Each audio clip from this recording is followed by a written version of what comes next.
Hello, everyone, and welcome to Listeners Beware, a podcast about all things Goosebumps. My name is Gary, I'm Ashley. and today we are talking about book number 28. The book that nobody wants to remember, also known as The Cuckoo Clock of Doom. Yeah. Oh my gosh. So this was originally released February 1995, bit of a shorty, so only 118 pages. And Gary, would you like to give us the synopsis? I would. Don't beat the clock. Tara the Terrible. That's what Michael Webster calls his bratty little sister. She loves getting Michael in trouble, making his life miserable. Things couldn't get any worse. Then Mr. Webster brings home the antique cuckoo clock. It's old. It's expensive. And Mr. Webster won't let anyone touch it. Poor Michael. He should have listened to his dad, because someone put a spell on the clock. A strange spell. A dangerous spell. And now Michael's life will never be the same again. I would like to preface this with I wanted to like this. I did because I love antique clocks. I Yeah. love grandfather clocks. They're one of my favorite things. And so I wanted to like this just because of that. But I'm just going to put my cards on the table early on. I did not enjoy this book at all. That's fair. I like a lot of things this book is trying to do, but I feel like it fails in all regards for whatever reason. And I think a lot of that ties around the characters. Yeah, probably. It's just kind of hard to root for anyone in this book.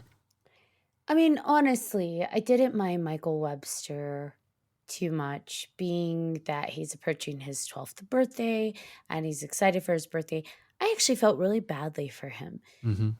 I feel like RL really went as hard as he could on the bratty sibling for this one so that you felt no sympathy for Tara. Yeah. There was zero redeeming qualities about this little girl. And, spoiler alert, was not mad about the twist ending with her. So No.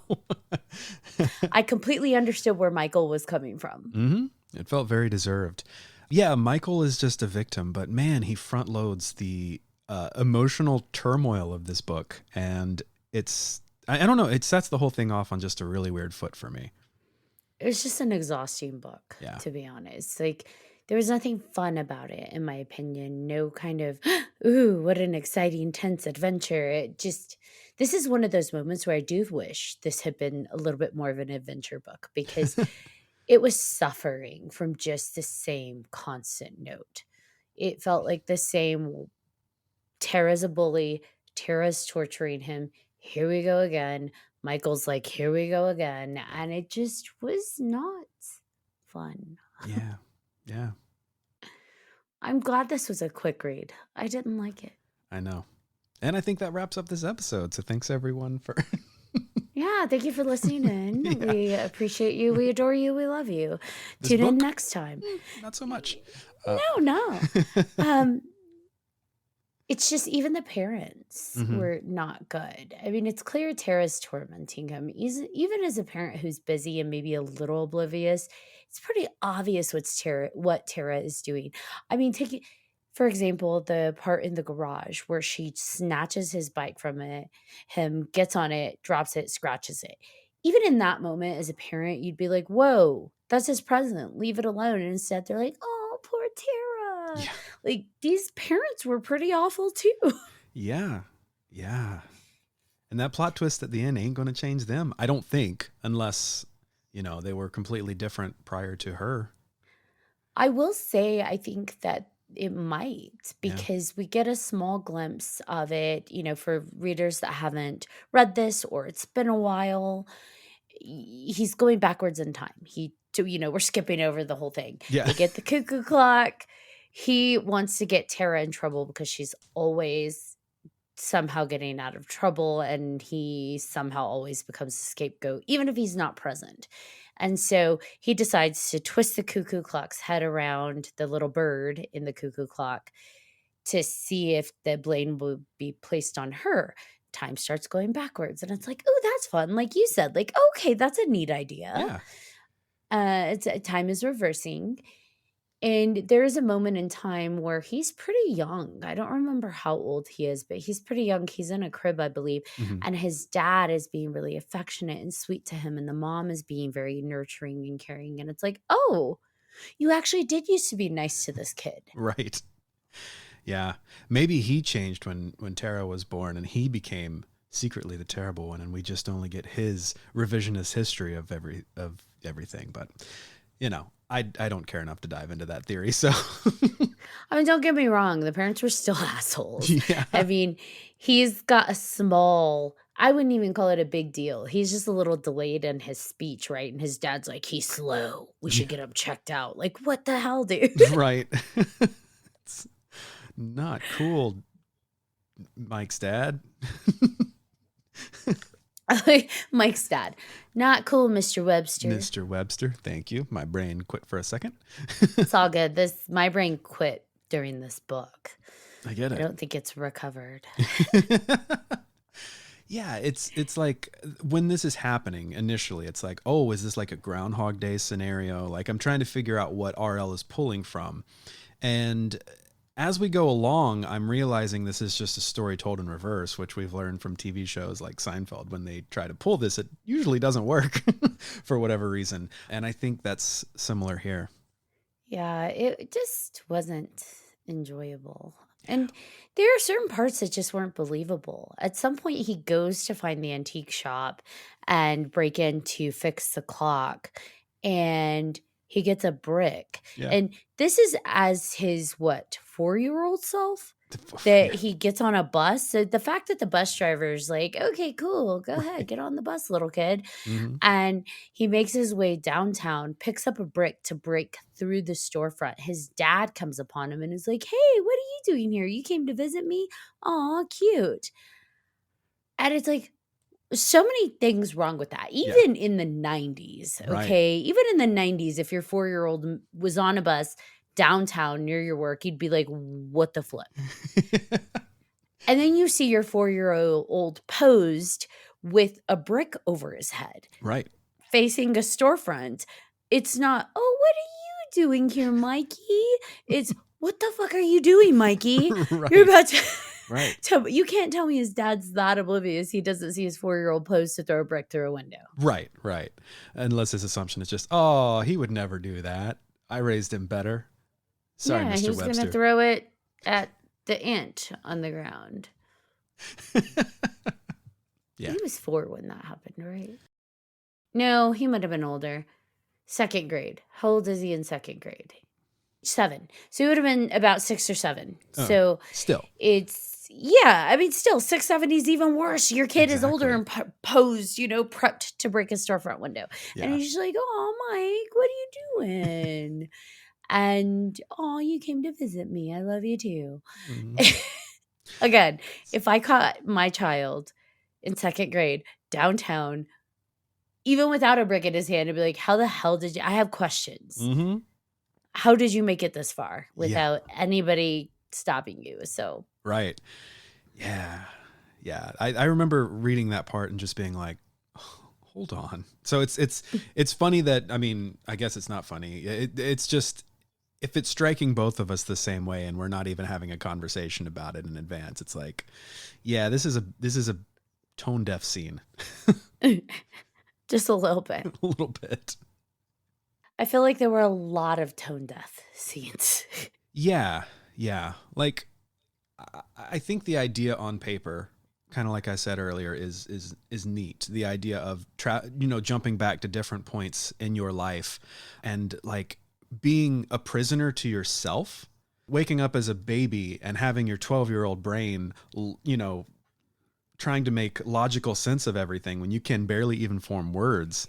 It's like, that's terror in a way. In theory, if you were given a one sheet of here are the beats, here's what's going on, it's like, oh, okay, I could see this landing. But in execution, the way he fleshed it out and the way there really is no sense of relief. Yeah. In these moments, it just really dragged on. It wasn't pleasant, at least for me. Right. Although I guess the relief came when Tara was not as present. She was awful. She was.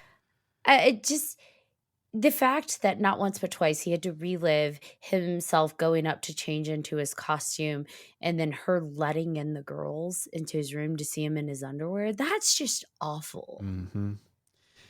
Yeah. Uh, just everything she did. Although I think that would, like, as a child, that would be the most embarrassing of all the things she put him through. Like, she's just awful, awful child. In every single way, Yeah. ruining his birthday, ruining his opening of his gifts. She opens all of his gifts when he's not looking. It's just like she is a really, really bad child. She is. And her parents feed into it, which is why she continues to be a bad child. Yeah. Yeah. It's unbelievable.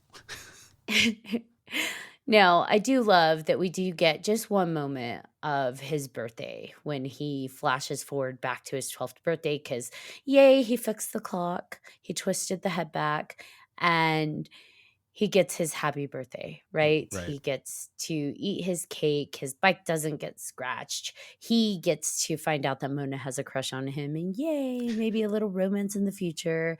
And it's like, oh, okay. Yeah. Well, at least there's that nice moment, I guess. I guess. Tara, nowhere to be found, but it's like, you know what? We're going to enjoy this one day without Tara. Right. And maybe he'll bring her back. Maybe. You mean the clock gets delivered a day later or a few days later, and he realizes that the year dial is missing the year that Tara was born. So, yeah.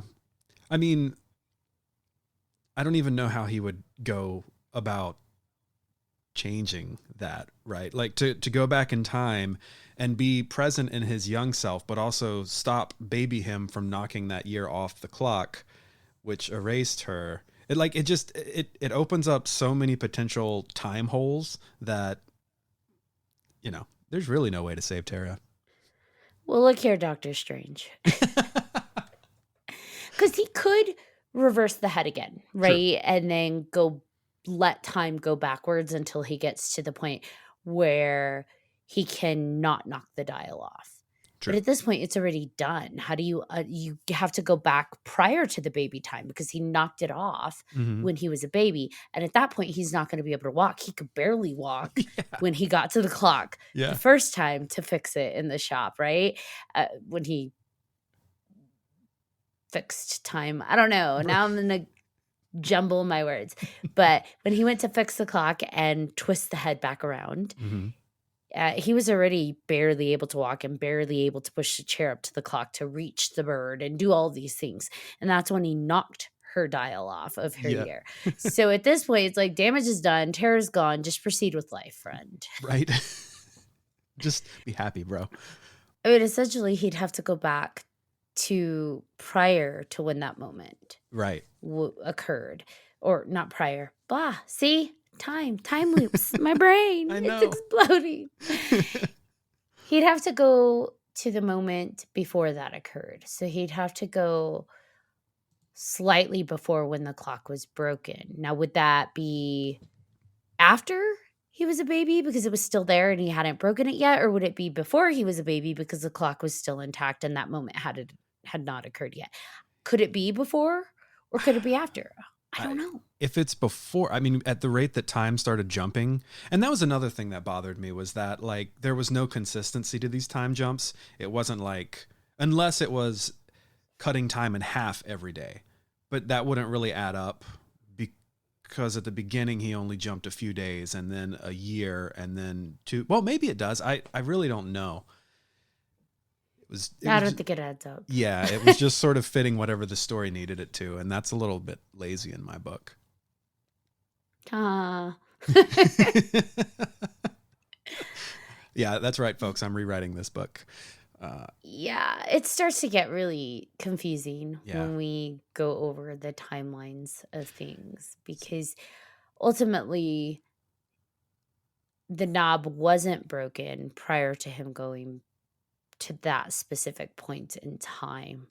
However, once it was broken, it would be broken from that point going forward. Right. So when you're going backwards, are you going backwards on that new timeline or do you go back to the original timeline and maybe it's still intact because that baby travel back hadn't occurred yet? You see, I don't know. I don't either. I don't either. Because now that the timeline has been rewritten, Yeah. you can't go backwards the same way because he was time traveling backwards on the existing timeline, right? We're going to get really nerdy and sorry, listeners, if this hurts your head, but if it's any consolation, it's hurting mine too. Oh, So yeah. essentially, he's going backwards on the existing timeline that he already adventured on. By changing the timeline from that baby stage, he has now rewritten his existing timeline. So now the clock is broken with the knob, right? Because he knocked it off and now it's back at his house and the knob's off. So he has rewritten that timeline, which means Tara never existed. Mhm. So even if he went backwards, what's done is done. Right. Because he would have reversed the clock because of Tara. And now that there is no Tara, Yeah. At least, I mean, as far as I can tell, and again, there's no rhyme or reason to how the jumps happen in this book. This was his last day. If not his last day, then he had one more day as a newborn. And I don't think he could do anything. Like, she is gone. So is every other baby born in that year, which is the really shitty part of this book, is that not only did Michael ruin his little sister's life, he killed a year's worth of babies. You know, like that's crazy. unless it's just specific to his timeline. Oh, well, yeah, that's possible. I don't know. I don't either. Because, I mean, you make a really good point. What else has changed in the world because he did that? Right. If it affected everybody on that year does not exist. Yeah. Because the dad acknowledges the year, doesn't he? Or no, is it he just notices the dial's missing? I think he just notices it's missing. Okay. But I mean, I feel like as people, we would be like, what happened in 1988? But I don't know. yeah. I think in reality, it's probably just that year jumped on his timeline. But again, what butterfly effect does that cause in his world? Yeah. And corresponding, like who did his dad interact with and what deals were made during that year that now just don't exist? Right. Right. What if his dad was some big tech guy and suddenly we don't have the internet anymore? You know, like that's Right? And like as an adult, it's like, wow, 87 was good, 89 was good. I don't remember 88. Do you, Jill? No? Oh, well, all right. actually too personal. I don't really remember 88. No. It's just there's a lot. Like in theory, there's a lot of fun with this. But as people who think way too much about the actual plot lines, Right. it's like, no, that doesn't make sense. I mean, I love that you wanted to get rid of Tara. Didn't we all? However, I don't know. There's other questions to be had. What butterfly effect occurred? And yeah, existing, even if he reversed the cuckoo clock bird head again and went backwards in time, he's now on a timeline where Tara never existed anyways. Yeah. So Yeah. It occurs to me this is the second episode back to back where we talk about the butterfly effect because we've got two time travel books back to back and neither one is really scratching that time travel itch that you know, that I mean I enjoy a good time travel tale. Or I mean, like Groundhog Day is a great movie, the idea of having to relive the same day over and over again and what would you do to improve on yourself. Like that's a cool concept. This book gives us a cool concept, but nothing enjoyable to go along with it. which is interesting because he actually doesn't do anything to Yeah. change. That's what I was hoping for when he went backwards to the same day. Mm-hmm. Is what are you going to do differently? Right. And instead he's like, well, it's just going to have to happen. I just like, really? That's what we're going with? Yeah. And anything he does to change time is selfish. Like it is to keep himself from being affected by Tara. Like, not that I would behave any differently in all honesty, but you know, there's no like redemption. There's no redemptive qualities to what he does as he goes back in time outside of saving his own ass from embarrassment.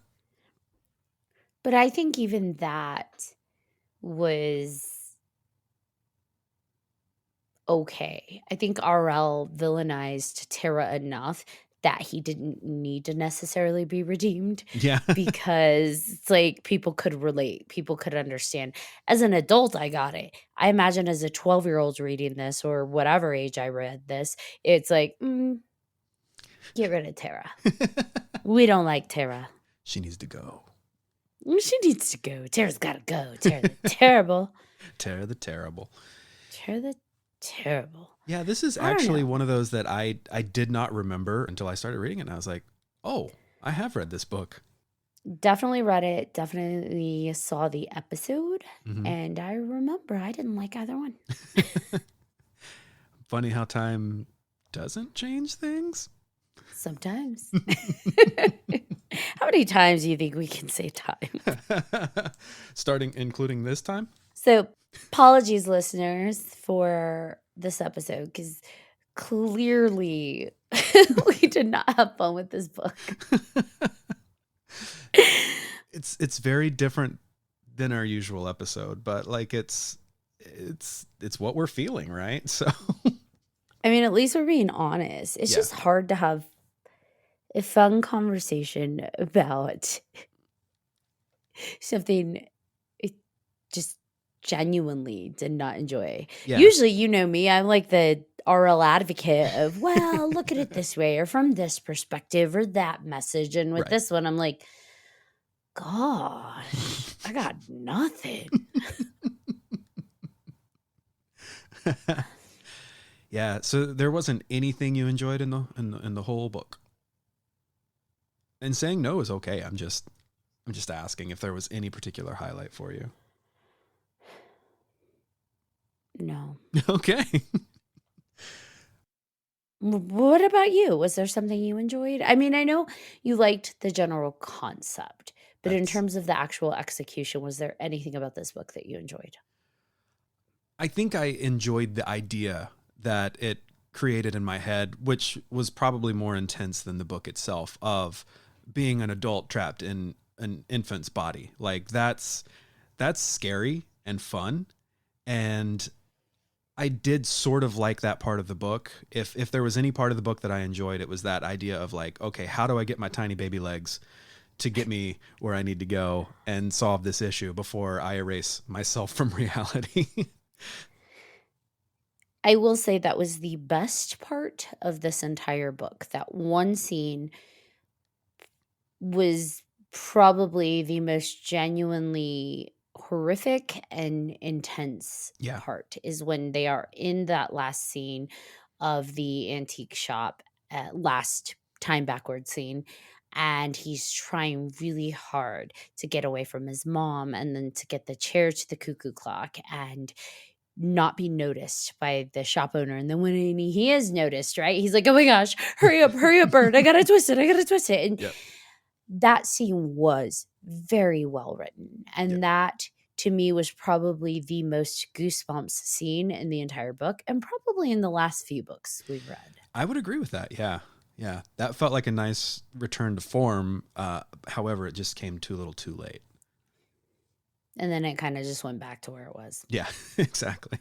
It was a beautiful little diamond surrounded with so much coal Yeah.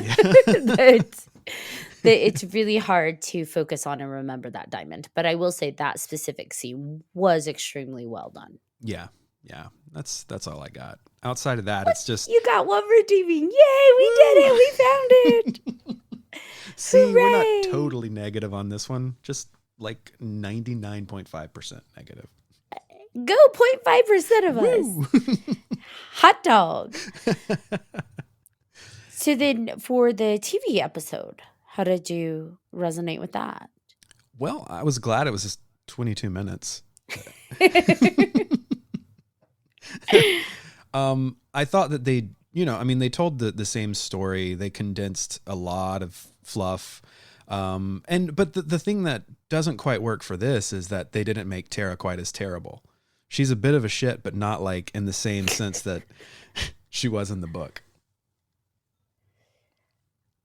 I don't know. I think they did a pretty good job in the short amount of time that they had to show just how terrible she was and to highlight how she really does manipulate the parents. Yeah. It's not like she's just having fun with him. They do a really good job in a short amount of time in that one scene at the beginning of showing how she does terrorize him and then she does straight manipulate the parents into believing, I've done nothing wrong. It's all on him. Right? He's the bad And one. given it was only 20 minutes, like, I think they took the appropriate amount of time to show that. Yeah.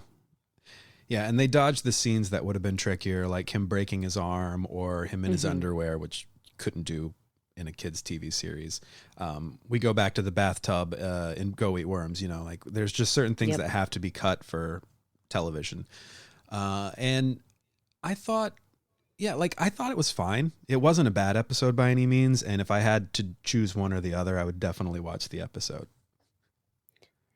Yeah, we get less intensity of Tara and the constant bullying, which got a little exhausting. Like, we got the point. You don't have to keep nailing it in. Yeah. We got it in a shorter amount of time. So I actually, to your point, I would have rather watched the TV episode because it's still very true to the book. It still captures the same sentiment, and it's not as long. Yeah, and it's not as like just depressing. Like that's where I keep falling on this one, is that the whole time we're just watching this kid have a terrible time existing. And like that weighs on you after a while. It weighs on you pretty quick at the rate at which, you know, things are thrown at you. So I don't know. It's just Absolutely. a bummer book. It is. And yes, that's you're exactly right. Like, it is a depressing book. That is the perfect word to describe this. It's a depressing book. The TV episode gets the same gist of the concept without being as depressing. So I would absolutely, if you have to consume this one, go for the TV episode. Yeah. That might have been the first time we've ever said that. I know. It could be. And yet we stand by what we said. Yep. Yep. Look at that. 30 minutes. The shortest episode ever. I do want to give a shout out to Gucci Piggy 90 on Reddit, because they went through and did a timeline for Michael Webster's life. Like, they read the book, I guess, enough times to actually actively mark dates and such. So like from February 5th, 1983 to February 8th, 1995, they have a breakdown of everything that happened in this story. So while I didn't enjoy the book, kudos to you for making that, because I was actually able to kind of glance over and see a couple times where things occurred. I mean, someone enjoyed it. Yeah. And that's the thing. This, if just because we didn't like this doesn't mean it's a bad book for everyone. Like, if you enjoy this, awesome. I'd love to know what about it appeals to you or appealed to you when you were younger. Because young me didn't like this and old me doesn't like it. So.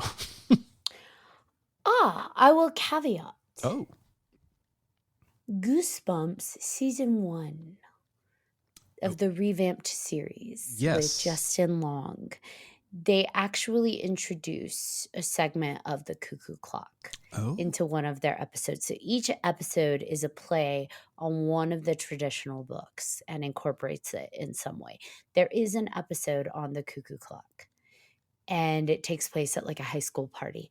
That, I think, was well done. It takes this concept, makes it bearable, and it actually makes it fun, even though it's still scary and it's still like heart rate inducing, like, oh my gosh, I'm stuck in time. What the heck do I do?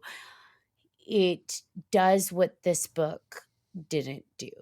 And so if you like the concept of the Cuckoo Clock and time repeating and that being stuck in a time loop, and I will say it's more of a time loop, I believe, in the episode versus going backwards in time. Mm-hmm. But still, if you like this idea of messing with the clock and now time's acting funny, give the episode a watch, because you might actually enjoy that take on the Goosebumps concept. Awesome. Yeah, that show's great. I've seen like the first few episodes. I don't think I've made it to that one yet. But the way that they do reinvent and retell the story is excellent. I thoroughly enjoyed Goosebumps season 1 of the new revamped series. And I did recently hear that they are not going to continue on, which is kind of sad, Oh, bummer. for a season 3. Now, that's sad for me because I was hoping they'd go back to the town from season 1. Season 2 was a completely different cast, different town, but I really enjoyed season 1, that town, that cast, that concept. I would have loved to have seen, like, where they were gonna go with that because they do leave you on a bit of a cliffhanger. Oh, man. So, yeah, and season 2 is completely different. So, I think season 2 is more like Monster Blood and all of that world, Yeah. which still great, but I would have loved to have seen a return back to the town and the stories that were being developed in the first season. And I love Justin Long. He does so well.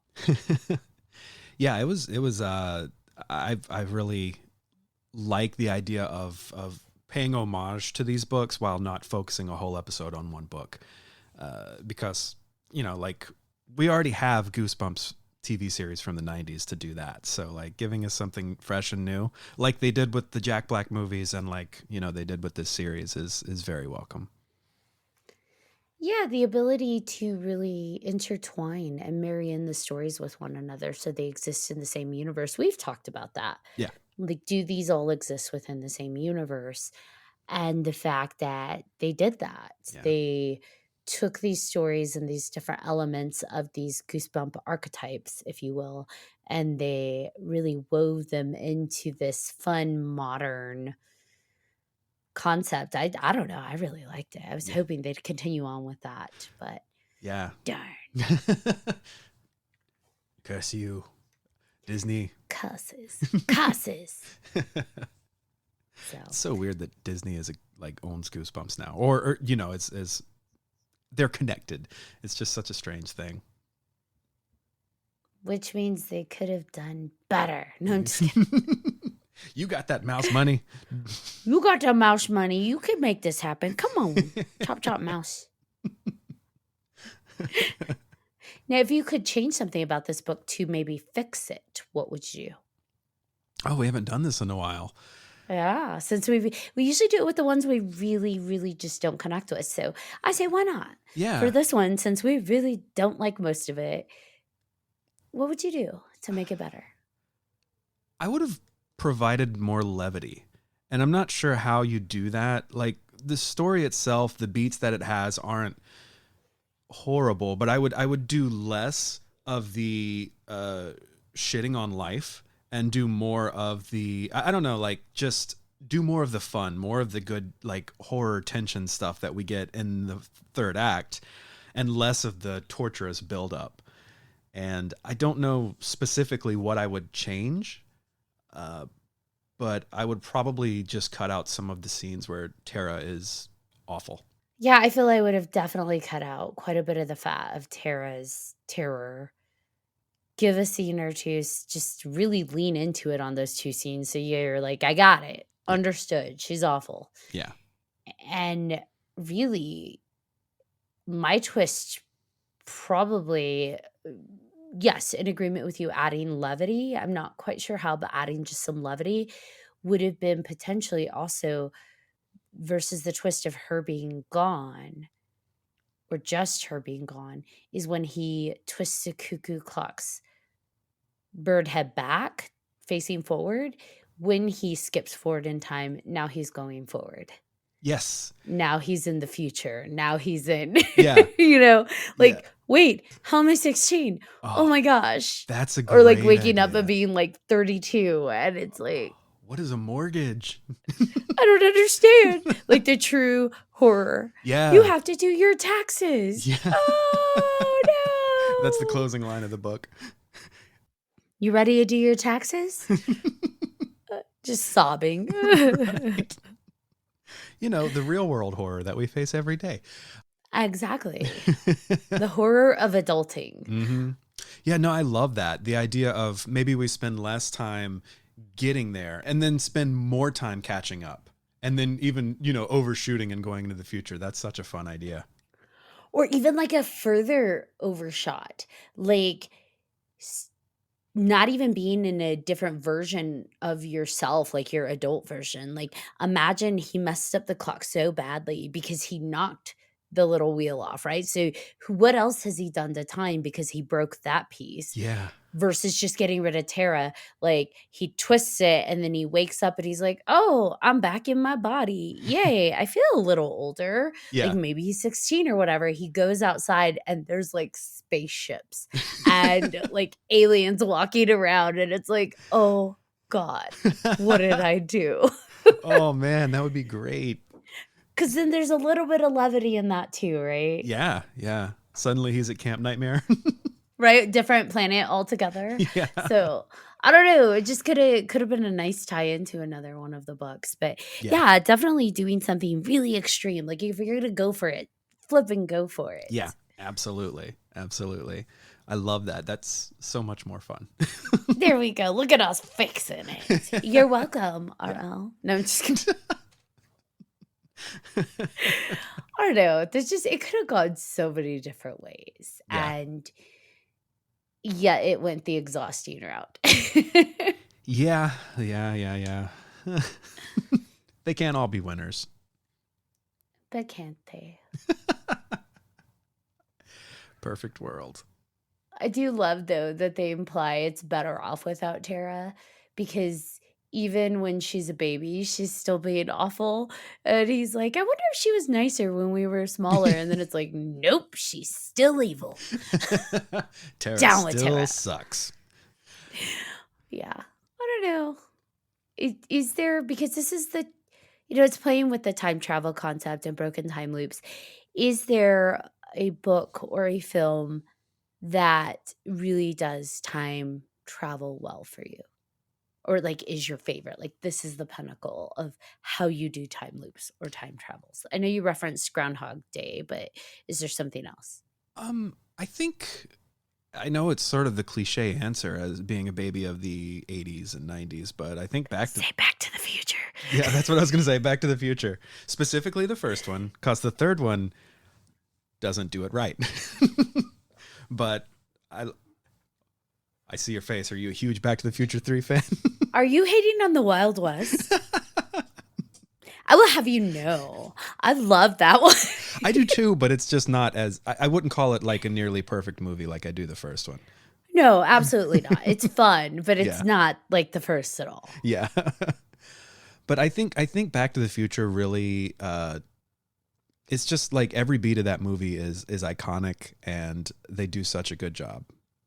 Except for the whole incest thing. That was kind of weird for me. Like, I know they didn't go all the way there, but the implication of Yeah. Marty's mom having a crush on him, I'm like, do we have to go there? Like, do we have to include that? It could have. This movie would have been perfect without that. Yeah, you raise a good point. I think I always forget about that part, and I think I just like block it out in my memory, and then I'm watching the movie, and I'm like, oh no. Yeah, not It's this still part. there. Forward, time forward. If I were Michael, I would have changed that part of history. Remove that scene from Back to the Future. Just take it out. It's not necessary. But yeah, I think Back to the Future is probably one of my tops when it comes to time film, time travel, time loops. What else is there? I know there's other stuff. I mean, wow,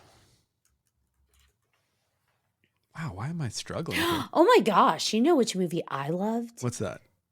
Looper. Oh yeah. That one was a phenomenal movie in terms of like time loops and time traveling. Yeah, that was cool. Terminator. Terminator, yeah. I mean, that's less of a loop, more of a time travel. Yeah.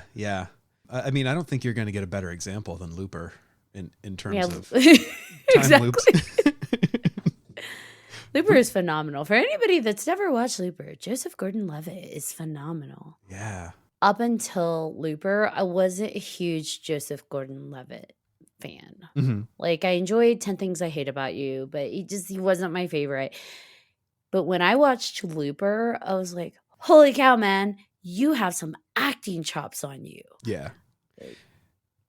Yeah. I need to rewatch I'm a that. believer. I don't think I've seen that since the theater, and I'm like, I need to do better. Do better, Gary. Do better, Gary. Uh, Ooh, Happy Death Day was really fun. I never saw that one. That was a fun little time looping adventure because, this is actually a perfect example. Worst, horrible, no good day, which is what he's having on his birthday, ironically. And versus him trying to change it, he's just like, well, this is what's going to happen. I guess it's just going to be what it's going to be. And in Happy Death Day, she's trying everything to avoid her death, and it leads to a different type of death. But it's so fun and fucked up all at the same time. And you want to see her break the loop, but you're also like, oh God, how else is she going to die next? I can't look away. So sounds right up my alley. it's a fun one. And you don't get a lot of time loops when it comes to horror, the horror genre. And in this one, you have a slasher horror time loop one. So it's fun. I would say if you haven't had a chance to watch it, give it a go. You know what? Looper actually makes me think of another time loop movie, also featuring Emily Blunt, that I really like. Live, Die, Repeat, or Edge of Tomorrow, depending on how you call it. So I remember really digging that one when I saw it. Again, haven't seen it since theaters, but it's a fun, soldier has to keep reliving the day he died over and over again to break the loop. That's messed up. Mm-hmm. What about Bill and Ted's Excellent Adventure? Oh, hell yeah. They do it really well. They do. No science needed. None whatsoever. Just levity. See, that's how you do levity with time loops. There's so many great examples of how to do time loops, how to do repeating time breaks, time travel, because this is a mixture. It was a loop, but it was also time travel. Yeah. And so, I don't know, time reversal. Right. Time fuckery. Time fuckery. If you're going to get into time fuckery, give any of those movies a go. You can't go wrong. Again, Doctor Strange. Doctor Strange. I really don't know what else to sidetrack on. We could talk about the cover. Oh, yeah, there's that. This is our most struggle bus episode. You're welcome, guys. There's real highs and lows in this one. We're it started low. We're building up. It's going to end strong. We're doing the best we can do with this. Exactly. Okay. I promise you, give us like more than a 99.5% rotten one, and we will do so much better. I'm doing my best not to heckle the shit out of this book. Yeah, I know. That's why we're talking about movies. The cover. Yes. Keep your eye on the birdie. I want to know who the reference is, because that bird's face is definitely a bird beak, but something about the eyes almost look like a person. Yeah. Does he have a friend that looks like bird-like, and he's just like, I'm going to reference this after you?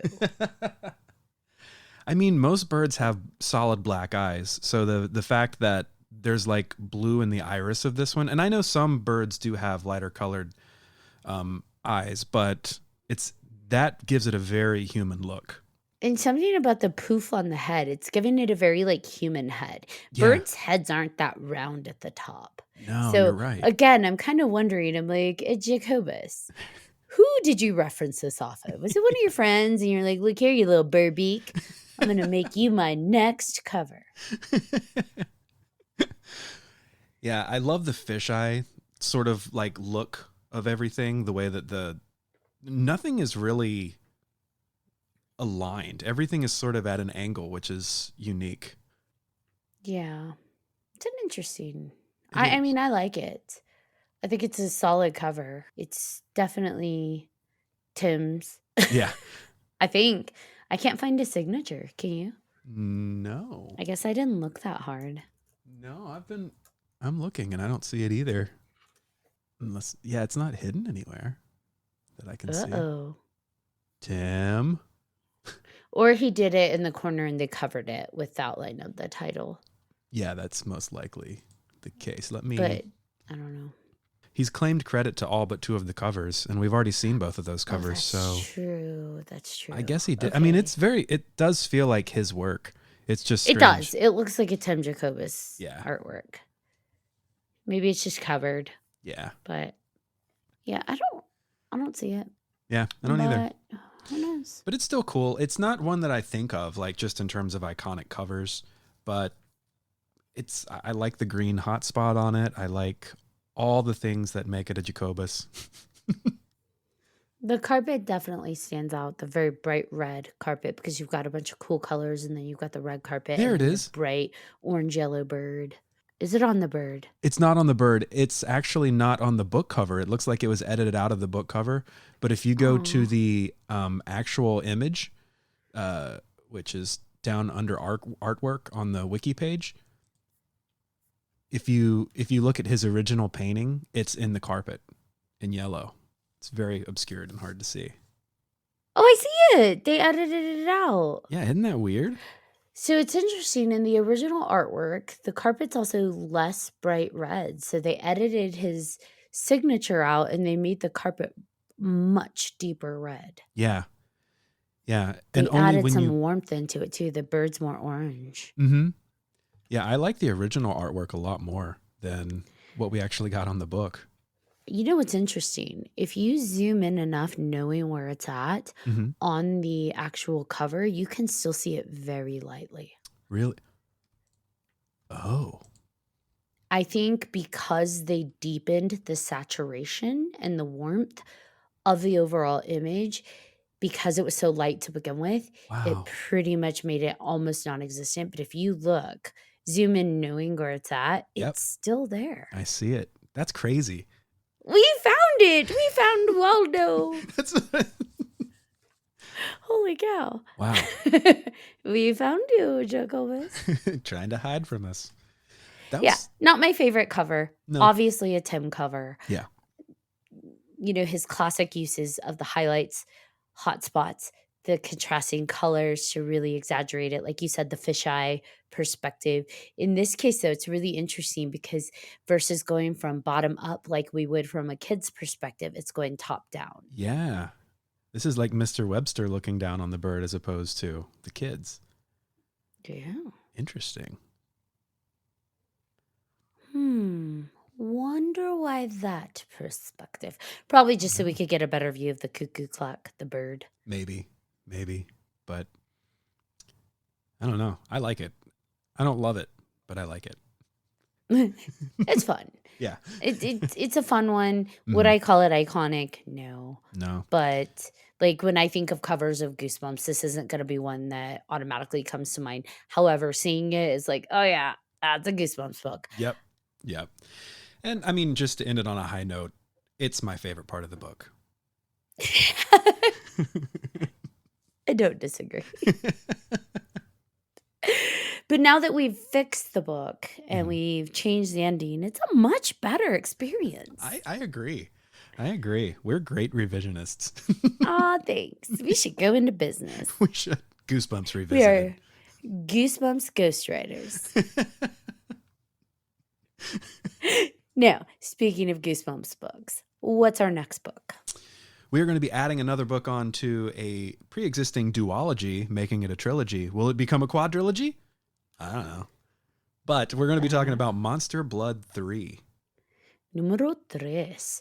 And that one released March of 1995. This is definitely a longer one, so 126 pages. Granted, that's only like, 15 more than the previous, but in Goosebumps worlds, that's a lot of pages. It is. Yeah, number 29 in the book series. So really exciting. And this one, just based on the cover, I love the cover, by the way. I do too. Love the colors, love the imagery chosen, and we get to revisit Evan Ross. So still continuing with our protagonists from the first two. We liked the first one. We didn't care for the second one. Let's see where number 3 falls. Yeah, hopefully not by the way of the birds. Watch the birdie. Keep your eye on the birdie. Oh, gosh. Say cheese and die. Now we're just going all over the board. We are delirious with Goosebumps. Stay out So, of the basement. right. Looking forward to it. The cover alone is making me intrigued. I honestly don't know if I read this one, but we're going to find out. I remember seeing it in the library a lot and thinking I should check this out. Did I? We'll find out. We're going to find out. All right. Thank you, everybody, for tuning into this really unique episode of Listeners Beware. Thank you for going on a tangent with us as we talked about all things Goosebumps related to the Cuckoo Clock of Doom. Are you looking for more spooky podcast content? Check out 3 Haunted Podcast, where Ashley and friends talk about the paranormal, the unusual, and more. And if you feel like getting retro, you can find more from me at Wax Nostalgic Network, available on YouTube and wherever you get your podcasts. Also, feel free to drop us a line via email at listenersbewarepodcast@gmail.com and follow our various social media channels by searching Listeners Beware. Until next time, tweet, tweet.